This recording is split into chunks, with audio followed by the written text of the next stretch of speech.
ನಮಸ್ತೆ ಸ್ನೇಹಿತರೆ, ಇವತ್ತು ನಾವು TET ಪೇಪರ್ 2 ಕನ್ನಡದಲ್ಲಿ ಓದ್ಕೊಳ್ಳೇಬೇಕಾಗಿರುವಂತಹ ಇನ್ನೊಂದು ವ್ಯಾಕರಣಾಂಶವನ್ನು ತಿಳ್ಕೊಳ್ಳುವ. ಇನ್ನೊಂದು ಮುಖ್ಯವಾದ ವ್ಯಾಕರಣ ಸಂಧಿ. ಸಮಾಸ ಸಂಧಿ ಎನ್ನುವಂಥದ್ದು ಇದ್ದೇ ಇರುವಂತಹ ಪ್ರಶ್ನೆ. 100ಕ್ಕೆ 100 ಆ ಪ್ರಶ್ನೆಗಳಿರ್ತದೆ. ಆದರೆ ಯಾವ ಪ್ರಶ್ನೆಯನ್ನು ಕೊಡ್ತಾರೆ, ಯಾವ ಒಂದು ಅಕ್ಷರವನ್ನು ವರ್ಡನ್ನು ಕೊಡ್ತಾರೆ ಅಂತ ನಮಗೆ ಗೊತ್ತಿರೋದಿಲ್ಲ. ಆದರೆ ಸಂಧಿಯನ್ನಂತೂ ಕೊಟ್ಟೇ ಕೊಡ್ತಾರೆ. ಈ ಒಂದು 2001ರ ಪೇಪರಲ್ಲಿ ನೀವು ನೋಡಿದರೆ ಮೇಲೊಂದು ಪದಕ್ಕೆ ಸಂಧಿ ಹೇಗೆ ಉದಾಹರಣೆಯಾಗಿದೆ, ಯಾವ ಸಂಧಿಗೆ ಉದಾಹರಣೆಯಾಗಿದೆ ಅಂತ ಕೇಳಿದ್ದಾರೆ. ಆಗಮ ಸಂಧಿ, ಲೋಪ ಸಂಧಿ, ಆದೇಶ ಸಂಧಿ, ಗುಣ ಸಂಧಿ ಅಂತ ಕೊಟ್ಟಿದ್ದಾರೆ. ನಾವೀಗ ಸಂಧಿಯ ಬಗ್ಗೆ ಸಂಪೂರ್ಣವಾಗಿ ತಿಳ್ಕೊಳ್ಳುವ. ಯಾಕಂದರೆ ಇದೆಲ್ಲ ಕೂಡ ನಮಗೆ ಗೊತ್ತಿರಬೇಕು. ಕನ್ನಡ ಪರೀಕ್ಷೆಯಲ್ಲಿ ಸಮಾಸವನ್ನು ಕೊಟ್ಟೇ ಕೊಡ್ತಾರೆ, ಸಂಧಿಯನ್ನು ಕೊಡ್ತಾರೆ. ಅದರಿಂದ ಇವತ್ತು ನಾವು ಸಂಧಿಯನ್ನು ನೋಡ್ಕೊಳ್ಳುವ. ಸಂಧಿಯಲ್ಲಿ ನಮಗೆ ಗೊತ್ತಿರಬೇಕು 2 ವಿಧದ ಸಂಧಿ. ಒಂದು ಕನ್ನಡ ಸಂಧಿ, ಆಮೇಲೆ ಸಂಸ್ಕೃತ ಸಂಧಿ. ಕನ್ನಡ ಸಂಧಿಯಲ್ಲಿ 3 ಸಂಧಿ ಇರುವಂಥದ್ದು. ಅದು ಲೋಪ ಸಂಧಿ, ಆಗಮ ಸಂಧಿ ಮತ್ತು ಆದೇಶ ಸಂಧಿ ಎನ್ನುವಂತಹ 3 ಸಂಧಿಗಳೇ ಇರುವಂಥದ್ದು. ಕನ್ನಡ ಸಂಧಿಯಲ್ಲಿ 3 ಸಂಧಿಗಳು.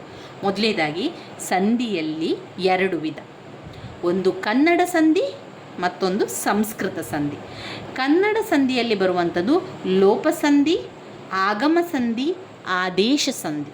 ಹಾಗೆಯೇ ಸಂಸ್ಕೃತ ಸಂಧಿಯಲ್ಲಿ ಬರುವಂಥದ್ದು ಸವರ್ಣ ದೀರ್ಘ ಸಂಧಿ, ಗುಣಸಂಧಿ, ವೃದ್ಧಿ ಸಂಧಿ, ಎಣ್ ಸಂಧಿ ಎನ್ನುವಂಥದ್ದು ಸಂಸ್ಕೃತ ಸಂಧಿ. ಸಂಸ್ಕೃತ ಸಂಧಿಯಲ್ಲಿ 4 ಇದೆ: ಸವರ್ಣ ದೀರ್ಘ ಸಂಧಿ, ಗುಣಸಂಧಿ, ವೃದ್ಧಿ ಸಂಧಿ, ಹಾಗೆ ಎಣ್ ಸಂಧಿ. ಮೊದಲಿಗೆ ನಾವು ಈ ಒಂದು ಸಂಧಿಯಲ್ಲಿ ಕನ್ನಡ ಸಂಧಿಯನ್ನು ತಿಳ್ಕೊಳ್ಳುವ. ಕನ್ನಡ ಸಂಧಿಯಲ್ಲಿ 3 ಸಂಧಿಗಳು ನಿಮಗೆ ಗೊತ್ತಿರಲೇಬೇಕು. ಸರಿಯಾಗಿ ಗೊತ್ತಿದ್ದರೆ ಉಳಿದಿರುವಂಥ ಸಂಧಿಯನ್ನು ಕೂಡ ಕಲೀಲಿಕ್ಕೆ ಏನೂ ಕಷ್ಟ ಇಲ್ಲ. ಈಗ ಮೊದಲಿಗೆ ಲೋಪ ಸಂಧಿಯ ಬಗ್ಗೆ ಕಲಿಯುವ. ಈಗ ಹೆಸರೇ ತಿಳಿಸುವಂತೆ ಲೋಪ ಸಂಧಿ ಅಂದರೆ ಏನು? ಲೋಪವಾಗುವಂಥದ್ದು. ಲೋಪ ಆಗುವುದಂತ ಹೇಳಿದರೆ ಮಾಯ ಆಗುವಂಥದ್ದು. ಏನು ಮಾಯ ಆಗ್ತದೆ ಅಲ್ಲಿ ಅಕ್ಷರಗಳು ಮಾಯ ಆಗ್ತದೆ. ಆರಂಭದಲ್ಲಿ ಕೊಟ್ಟಂತಹ ಅಕ್ಷರ ಉತ್ತರದಲ್ಲಿ ಬಂದಾಗ ಆ ಉತ್ತರಕ್ಕೆ ಇದೆಯಲ್ಲ, ಉತ್ತರದ ಅಕ್ಷರ ಲೋಪ ಆಗಿ ಬರುವಂಥದ್ದೇ ಲೋಪಸಂಧಿ. ನಿಮಗೆ ಈ ಹೆಸರೇ ಸೂಚಿಸುವಂತೆ ತುಂಬಾ ಸುಲಭ ಇದೆ, ಅರ್ಥ ಮಾಡಿಕೊಳ್ಳಿ. ಸ್ವರದ ಮುಂದೆ ಸ್ವರ ಬಂದು ಸಂಧಿಯಾಗುವಾಗ ಪೂರ್ವ ಪದದಲ್ಲಿರುವಂತಹ ಸ್ವರ ಅರ್ಥ ಕೆಡದೆ ಪಕ್ಷದಲ್ಲಿ ಲೋಪವಾಗುವುದೇ ಲೋಪಸಂಧಿ. ಸ್ವರದ ಮುಂದೆ ಸ್ವರ, ಊರು ಪ್ಲಸ್ ಊರು, ಸ್ವರದ ಮುಂದೆ ಸ್ವರ ಬಂದು ಸಂಧಿಯಾಗುವಾಗ ಪೂರ್ವ ಪದದಲ್ಲಿರುವ ಸ್ವರ ಊರು ಎನ್ನುವಂಥ ಪದ ಅರ್ಥ ಕೆಡದ ಪಕ್ಷದಲ್ಲಿ, ಅರ್ಥ ಹೋಗಬಾರ್ದು ಅದರದ್ದು, ಅರ್ಥ ಅದೇ ಅರ್ಥ, ಆದರೆ ಅಕ್ಷರ ಮಾತ್ರ ಲೋಪ ಆಗಬೇಕು. ಊರು ಪ್ಲಸ್ ಊರು, ಊರು ಅಂದರೆ ಊರು ಅಂದರೆ ಇಲ್ಲಿ ಊರೂರು. ಯಾವ ಅಕ್ಷರ ಲೋಪ ಆಯ್ತಲ್ಲಿ? ಅಲ್ಲಿ ಅಕ್ಷರ ಲೋಪ ಆಯಿತು.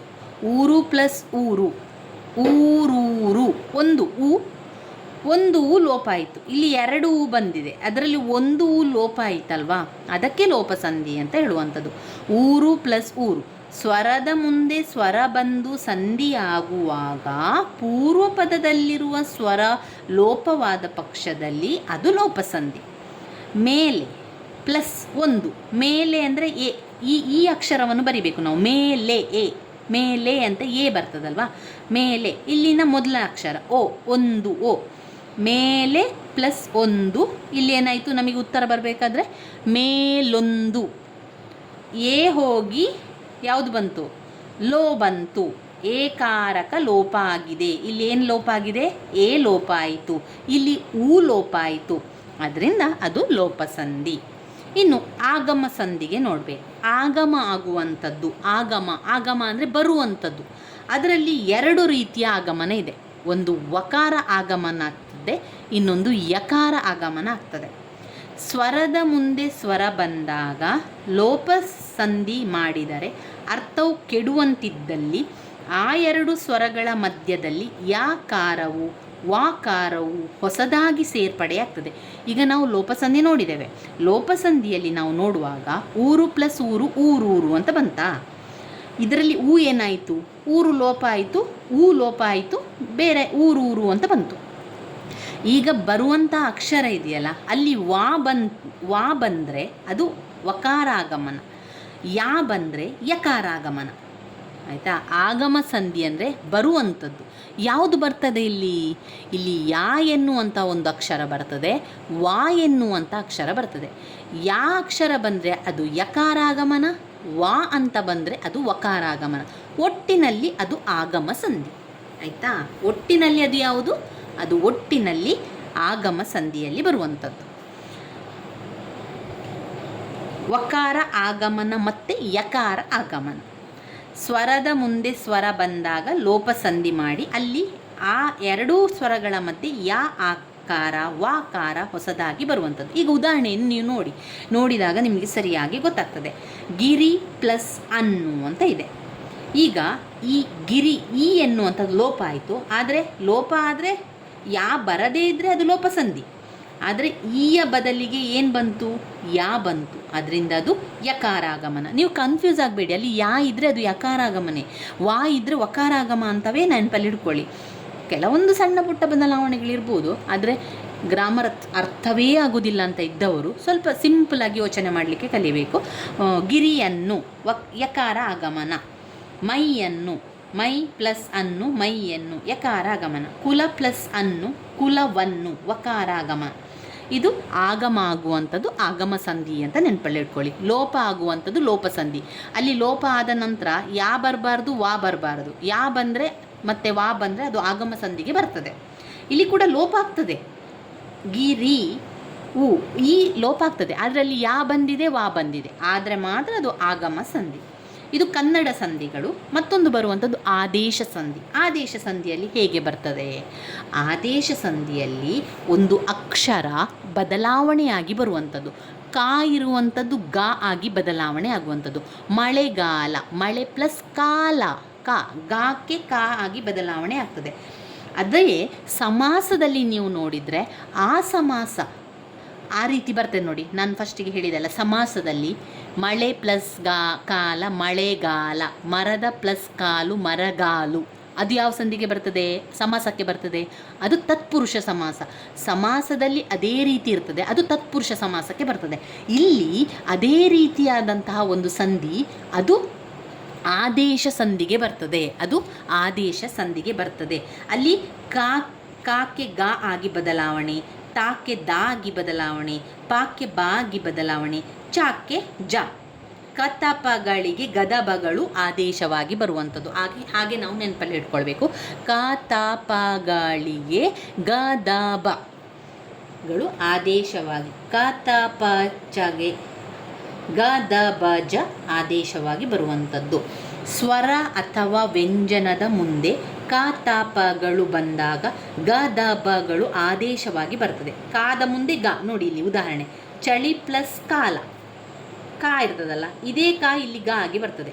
ಕಾಕ್ಕೆ ಗ, ಕಾಕ್ಕೆ ಗ. ಬಾಯಿ ಪ್ಲಸ್ ತೆರೆ, ಬಾಯ್ದೆರೆ, ಇಲ್ಲಿ ತಾಕ್ಕೆ ದ, ಇಲ್ಲಿ ತಾಕ್ಕೆ ದ. ಪಾಕ್ಕೆ ಮಾ, ಕಣ್ ಪ್ಲಸ್ ಪನಿ, ಕಂಬನಿ. ಬಿನ್ ಪ್ಲಸ್ ಪತ್ತು, ಬಿನ್ ಪ್ಲಸ್ ಪತ್ತು, ಕಣ್ ಪ್ಲಸ್ ಬನಿ, ಕಂಬನಿ. ಚಳಿ ಪ್ಲಸ್ ಗಾಲ, ಚಳಿಗಾಲ. ಬಾಯ್ ಪ್ಲಸ್ ತೆರೆ, ಬಾಯ್ದೆರೆ. ಬೆಟ್ಟದ ಪ್ಲಸ್ ತಾವರೆ, ಬೆಟ್ಟದಾವರೆ. ಕೈದಪ್ಪು, ಕೈ ಪ್ಲಸ್ ತಪ್ಪು, ಕೈದಪ್ಪು. ಇದು ಆದೇಶ ಸಂಧಿಯಲ್ಲಿ ಬರುವಂಥದ್ದು. ಕತಪಗಳಿಗೆ ಗದಬಗಳು ಆದೇಶವಾಗಿ ಬರುವಂಥದ್ದು. ಕಾ ಅಂತ ಇದ್ದಾಗ ಗಾ ಅಂತ ಆಗ್ತದೆ, ತಾ ಅಂತ ಇದ್ದಾಗ ದಾ ಅಂತ ಆಗ್ತದೆ, ಪಾ ಅಂತ ಇದ್ದಾಗ ಬಾ ಅಂತ ಆಗ್ತದೆ, ಚಾ ಅಂತ ಇದ್ದಾಗ ಜ ಅಂತ ಆಗ್ತದೆ. ಎಲ್ಲಿ ನಾವು ಸಂಧಿ ಮಾಡುವಂಥ ಸಂದರ್ಭದಲ್ಲಿ. ಇದೊಂದು ಯಾವುದಾದ್ರೂ ಒಂದು ಉದಾಹರಣೆ ನೆನಪಲ್ಲಿ ಇಟ್ಕೊಳ್ಳಿ. ಅದೇ ರೀತಿಯಲ್ಲಿ ಮತ್ತೊಂದು ಅವರು ಕೊಟ್ಟರೆ ನಮಗೆ ಗ್ರಹಿಸಲಿಕ್ಕೆ ತುಂಬಾ ಸಹಾಯ ಆಗ್ತದೆ. ಚಳಿ ಪ್ಲಸ್ ಕಾಲ ಒಂದೊಂದು ನೆನಪಿಟ್ಕೊಳ್ಳಿ. ಇಲ್ಲದ್ರೆ ಬಾಯಿ ಪ್ಲಸ್ ತೆರೆ, ಬಾಯ್ದೆರೆ. ಕಂಬನಿ, ಕಂ ಪ್ಲಸ್ ಬನಿ, ಕಂಬನಿ. ಬೆಟ್ಟದಾವರೆ, ಬೆಟ್ಟ ಪ್ಲಸ್ ತಾವರೆ, ಬೆಟ್ಟದಾವರೆ. ಕೈದಪ್ಪು. ಇದು ಆದೇಶ ಸಂಧಿಯಲ್ಲಿ ಬರುವಂಥದ್ದು. ಈಗ ನಮಗೆ ಕನ್ನಡ ಸಂಧಿ ಎಲ್ಲ ಗೊತ್ತಾದಾಗ ಆಯಿತು. ಮತ್ತೊಮ್ಮೆ ಸಂಧಿಯ ಬಗ್ಗೆ ಹೇಳುವ. ಸಂಧಿಯಲ್ಲಿ ಎರಡು ವಿಧ, ಕನ್ನಡ ಸಂಧಿ ಮತ್ತು ಸಂಸ್ಕೃತ ಸಂಧಿ. ಕನ್ನಡ ಸಂಧಿಯಲ್ಲಿ ಲೋಪ ಸಂಧಿ, ಆಗಮ ಸಂಧಿ, ಆದೇಶ ಸಂಧಿಗಳು ಬರ್ತದೆ. ಸಂಸ್ಕೃತ ಸಂಧಿಯಲ್ಲಿ ಸುವರ್ಣ ದೀರ್ಘ ಸಂಧಿ, ಗುಣ ಸಂಧಿ, ವೃದ್ಧಿ ಸಂಧಿ, ಎಣ್ ಸಂಧಿ. ಸುವರ್ಣ ದೀರ್ಘ ಸಂಧಿ, ಗುಣ ಸಂಧಿ, ವೃದ್ಧಿ ಸಂಧಿ, ಎಣ್ ಸಂಧಿ ಅಂತ ಬರ್ತದೆ. ಲೋಪಸಂಧಿ ಲೋಪವಾಗುವಂಥದ್ದು ಊರು ಪ್ಲಸ್ ಊರು ಊರೂರು. ಇಲ್ಲಿ ಊ ಎನ್ನುವಂಥ ಪದ ಲೋಪ ಆದರೆ ಅದು ಲೋಪಸಂಧಿ. ಆಗಮ ಸಂಧಿ ಲೋಪ ಆಗುವಂಥ ಸಂದರ್ಭದಲ್ಲಿ ಯಕಾರ ಆಗಮನ ಆಗುವಂಥದ್ದು, ವಕಾರ ಆಗಮ ಆಗುವಂಥದ್ದು ಬಂದರೆ ಅದು ಆದೇಶ ಸಂಧಿ. ಆದೇಶ ಅಲ್ಲ, ಸಾರಿ, ಆಗಮನ ಸಂಧಿ. ವಕಾರ ಆಗಮನ ಮತ್ತು ಯಕಾರ ಆಗಮನ ಆಗುವಂಥದ್ದು ಅದು ಆಗಮ ಸಂಧಿ. ಗಿರಿ ಪ್ಲಸ್ ಅನ್ನು ಗಿರಿಯನ್ನು, ಕುಲ ಪ್ಲಸ್ ಅನ್ನು ಕುಲವನ್ನು. ಯಕಾರ ಆಗಮನ ವಕಾರ ಆಗಮನ ಸಂಧಿ. ಆದೇಶ ಸಂಧಿಯಲ್ಲಿ ಕ ತ ಪಗಳಿಗೆ ಗ ದ ಬಗಳು ಆದೇಶವಾಗಿ ಬರುವಂಥದ್ದು. ಮಳೆ ಪ್ಲಸ್ ಕಾಲ ಮಳೆಗಾಲ. ಬಾಯಿ ಪ್ಲಸ್ ತೆರೆ ಬಾಯ್ದೆರೆ. ಕಣ್ ಬನಿ ಕಣ್ ಪ್ಲಸ್ ಬನಿ ಕಣ್ಬನಿ. ಬೆಟ್ಟದ ಪ್ಲಸ್ ತಾವರೆ ಬೆಟ್ಟದಾವರೆ. ಇದು ಆದೇಶ ಸಂಧಿಯಲ್ಲಿ ಬರ್ತದೆ. ಇನ್ನು ನಾವು ಸವರ್ಣ ದೀರ್ಘ ಸಂಧಿ, ಎಣ್ ಸಂಧಿ, ಗುಣಸಂಧಿ, ವೃದ್ಧಿ ಸಂಧಿಯನ್ನು ಕಲಿಯುವ. ಇದು ಸಂಸ್ಕೃತ ಸಂಧಿ. ಸಂಸ್ಕೃತ ಸಂಧಿಯಲ್ಲಿ ಸುವರ್ಣ ದೀರ್ಘ ಸಂಧಿ, ಸವರ್ಣ ದೀರ್ಘ ಸಂಧಿ ಹೇಗೆ ಬರ್ತದೆ? ಸಂಸ್ಕೃತ ಸಂಧಿಯಲ್ಲಿ ಸವರ್ಣ ದೀರ್ಘ ಸಂಧಿಯಲ್ಲಿ ಯಾವ ರೀತಿ ಅಕ್ಷರ ಬರ್ತದೆ ಅಂತ ಹೇಳಿದರೆ, ಈಗ ಸಂಧಿ ಮಾಡಬೇಕಾದ್ರೆ ಗಿರಿ ಪ್ಲಸ್ ಈಶಾ ಅಂತ ಇದ್ದಾನೆ. ಗಿರಿ ಪ್ಲಸ್ ಈಶಾ. ಈ ಮತ್ತು ಈ ಬಂದಾಗ ಈ ಆಕಾರ ಬರಬೇಕು. ಉ ಉ ಊ, ಆ ಆ ಆ, ಇ ಇ ಈ, ಉ ಉ ಊ. ಎಲ್ಲಿ ಬರ್ತದೆ ಅದು? ಸಂಧಿ ಕಾರ್ಯ ಮಾಡುವಾಗ ಬರ್ತದೆ. ನಾವಲ್ಲಿ ಸಂಧಿಯನ್ನು ಮಾಡಬೇಕು ಅಥವಾ ಬಾಯಲ್ಲಿ ಆದರೂ ಒಂದು ಹೇಳ್ಕೊಳ್ಬೇಕು. ಗಿರಿ ಪ್ಲಸ್ ಈಶಾ, ಗಿರಿ ಈ ಪ್ಲಸ್ ಈ ಬರ್ತದೆ. ಗಿರಿ ಪ್ಲಸ್ ಈಶ ಗಿರೀಶ. ಗುರು ಪ್ಲಸ್ ಉಪದೇಶ ಗುರೂಪದೇಶ ಅಂತ ಬಂದಾಗ ಅದು ಸವರ್ಣ ದೀರ್ಘ ಸಂಧಿ ಅಂತ ಗೊತ್ತಾಗಬೇಕು ನಮಗೆ. ಬೇರೆಲ್ಲಿ ಕೂಡ ಅದು ಈ ಊ ಏ ಅಂತ ಬರುವುದಿಲ್ಲ, ಆಯಿತಾ? ಆ ಪ್ಲಸ್ ಆ, ಈ ಪ್ಲಸ್ ಈ, ಉ ಪ್ಲಸ್ ಊ ಎನ್ನುವಂಥದ್ದು ಸವರ್ಣ ದೀರ್ಘ ಸಂಧಿಯಲ್ಲಿ ಬರ್ತದೆ. ಇನ್ನು ಗುಣಸಂಧಿ. ಗುಣಸಂಧಿಯಲ್ಲಿ ಇರುವಂಥ ಅಕ್ಷರಗಳನ್ನು ನಾನು ಹೇಳ್ತೇನೆ. ಎ ಓ ಆರ್, ಎ ಓ ಆರ್ ಎನ್ನುವಂಥ ಕಾರವು ಆದೇಶವಾಗಿ ಬಂದರೆ ಅದನ್ನು ಗುಣಸಂಧಿ ಅಂತ ಹೇಳುವಂಥದ್ದು. ಸೂರ್ಯ ಪ್ಲಸ್ ಉದಯ, ಸೂರ್ಯ ಯ, ಉದಯ ಯ. ಯಾವುದು ಬಂತು?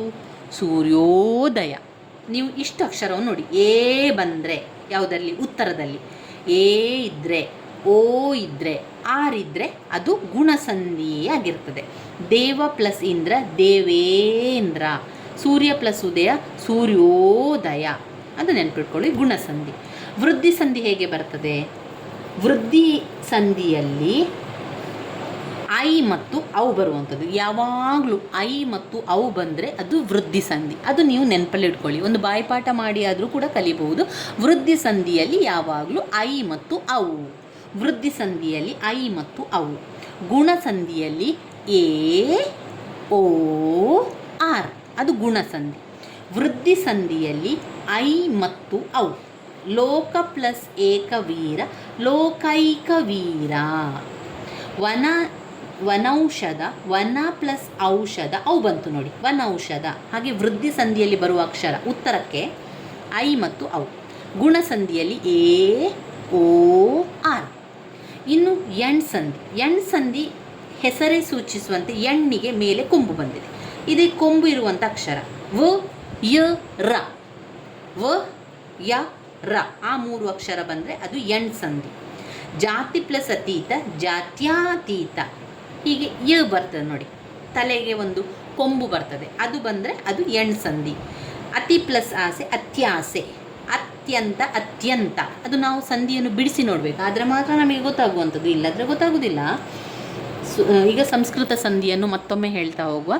ಸವರ್ಣ ದೀರ್ಘ ಸಂಧಿ, ಗುಣಸಂಧಿ, ವೃದ್ಧಿ ಸಂಧಿ, ಆಮೇಲೆ ಎಣ್ ಸಂಧಿ. ಸವರ್ಣ ದೀರ್ಘ ಸಂಧಿಯಲ್ಲಿ ಈಗ ನಾವು ಸಂಧಿ ಮಾಡುವಾಗ ಆ ಆಕಾರಕ್ಕೆ ಆಕಾರ ಬಂದಾಗ ಉತ್ತರದಲ್ಲಿ ಆ ಬರ್ತದೆ. ಈ ಉ ಉ ಊ ಅಂತ ಬರುವಂಥದ್ದು. ಒಂದು ಉದಾಹರಣೆಯನ್ನು ತಗೊಳ್ಳುವ. ಅದು ಉದಾಹರಣೆ ತಗೊಳ್ಳುವ. ಗಿರಿ ಪ್ಲಸ್ ಈಶಾ ಗಿರೀಶ. ಗುರು ಪ್ಲಸ್ ಉಪದೇಶ ಗುರೂಪದೇಶ. ಇದು ಸವರ್ಣ ದೀರ್ಘ ಸಂಧಿ. ಇನ್ನು ಗುಣಸಂಧಿಗೆ ಬರುವ. ಗುಣಸಂಧಿಯಲ್ಲಿ 3 ಅಕ್ಷರಗಳನ್ನು ನೆನಪಲ್ಲಿಟ್ಕೊಳ್ಬೇಕು. ನಾವು ಕರಿತೇವಲ್ಲ, ಓ ಎ ಆರ್. ಎ ಓ ಆರ್ ಬಂದರೆ ಅದು ಗುಣಸಂಧಿ. ಸೂರ್ಯ ಪ್ಲಸ್ ಉದಯ ಸೂರ್ಯೋದಯ, ದೇವ ಪ್ಲಸ್ ಇಂದ್ರ ದೇವೇಂದ್ರ, ಅದು ಗುಣಸಂಧಿಗೆ ಬರ್ತದೆ. ಇನ್ನು ವೃದ್ಧಿ ಸಂಧಿಯಲ್ಲಿ ನೆನಪಲ್ಲಿ ಇಟ್ಕೊಳ್ಬೇಕು ಐ ಮತ್ತು ಔ. ವೃದ್ಧಿ ಸಂಧಿ ಬಂದಾಗ ಐ ಮತ್ತು ಔ ಅನ್ನು ನೆನಪಲ್ಲಿ ಇಟ್ಕೊಳ್ಬೇಕು. ಲೋಕ ಪ್ಲಸ್ ಏಕವೀರ ಲೋಕೈಕವೀರ, ವನೌಷಧ ವನ ಪ್ಲಸ್ ಔಷಧ ವನೌಷಧ, ಇದು ವೃದ್ಧಿ ಸಂಧಿಯಲ್ಲಿ ಬರುವಂಥದ್ದು. ಎಂಡ್ ಸಂಧಿಯಲ್ಲಿ ಯಾವಾಗಲೂ ಕೊಂಬು ಬರ್ತದೆ. ಯಾಕೆ ಮತ್ತು ಯಾಕೆ ವಾಕೆ ರಾಕೆ, ಯಾ ರಾ ಲಾವ, ಅದು ಒಂದೇ ಸೈಡಲ್ಲಿ ಇರ್ತದೆ ನೋಡಿ, ಅದು ನೆನಪಲ್ಲಿ ಇಟ್ಕೊಳ್ಳಿ. ಯಾ ರಾ ಲಾವ, ಲಾ ಇಲ್ಲ, ಯಾ ಇದೆ, ವಾ ಇದೆ, ರಾ ಇದೆ. ಯಾಕೆ ತಲೆಕೊಂಬು, ವಾಕೆ ತಲೆಕೊಂಬು, ರಾಕೆ ತಲೆಕೊಂಬಿರುವಂಥದ್ದು. ಜಾತಿ ಪ್ಲಸ್ ಅತೀತ ಜಾತ್ಯತೀತ, ಅತಿ ಪ್ಲಸ್ ಆಸೆ ಅತ್ಯಾಸೆ, ಅತ್ಯಂತ ಅತ್ಯಂತ. ಇವಾಗ ನಮಗೆ ಸಂಧಿಗಳೆಲ್ಲ ಗೊತ್ತಾಯಿತು ಅಂತ ಅಂದ್ಕೊಂಡಿದ್ದೇನೆ. ಅರ್ಥ ಮಾಡ್ಕೊಳ್ಳಿ, ಸ್ವಲ್ಪ ಅದನ್ನು ಅರ್ಥ ಮಾಡಿಕೊಂಡ್ರೆ ಬೇಗನೆ ನೆನಪಲ್ಲಿ ಉಳ್ತದೆ. ಸವರ್ಣ ದೀರ್ಘ ಸಂಧಿ ಅಂತ ಬಂದಾಗ ಆ ಇ ಈ, ಗಿರಿ ಪ್ಲಸ್ ಈಶ ಗಿರೀಶ.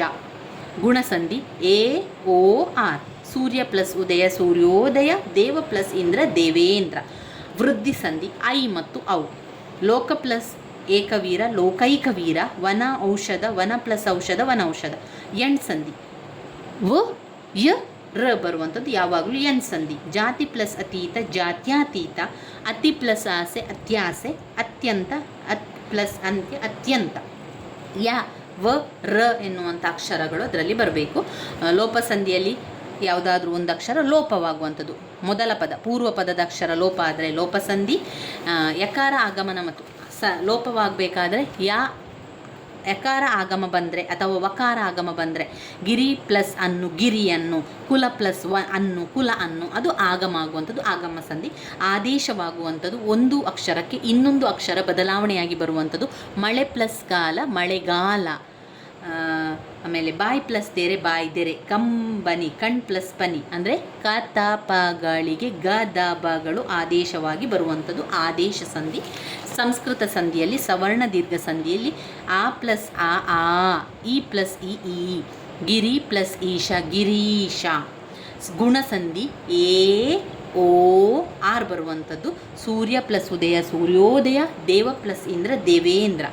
ಇನ್ನು ವೃದ್ಧಿ ಸಂಧಿ, ಗುಣಸಂಧಿ ಆದ ಮೇಲೆ ವೃದ್ಧಿ ಸಂಧಿ. ವೃದ್ಧಿ ಸಂಧಿಯಲ್ಲಿ ಐ ಮತ್ತು ಔ ಎರಡೇ ಅಕ್ಷರ ನಮಗೆ ನೆನಪಲ್ಲಿ ಇಡಬೇಕು. ವನೌಷಧ ಮತ್ತು ಲೋಕವೀರ ಲೋಕೈಕವೀರ. ಎಂಡ್ ಸಂಧಿ ಎನ್ನುವಂಥದ್ದು ಯ ವ ರ ಬರುವಂಥದ್ದು.